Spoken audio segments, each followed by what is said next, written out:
والنجم إذا هوى ما ضل صاحبكم وما غوى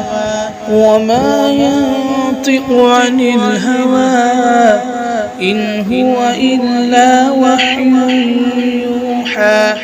علمه شديد القوى ذو مرة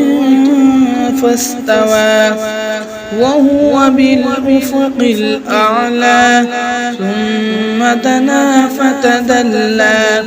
فكان قاب قوسين أو أدنى فأوحى إلى عبده ما أوحى ما كذب الفؤاد ما رأى أفتمارونه على ما يرى ولقد رآه نزلة أخرى عند سدرة المنتهى عندها جنة المأوى إذ يغشى السدرة ما يغشى ما زاغ البصر وما طغى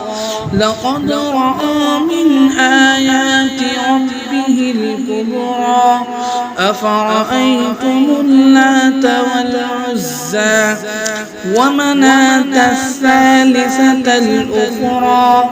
ألكم الذكر وله الأنثى تلك إذا قسمة ضيزى إن هي إلا أسماء سميتموها أنتم وآباؤكم ما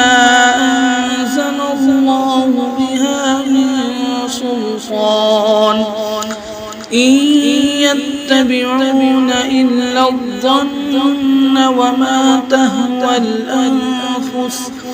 ولقد جاءهم من ربهم الهدى أم للإنسان ما تمنى فلله الآخرة والأولى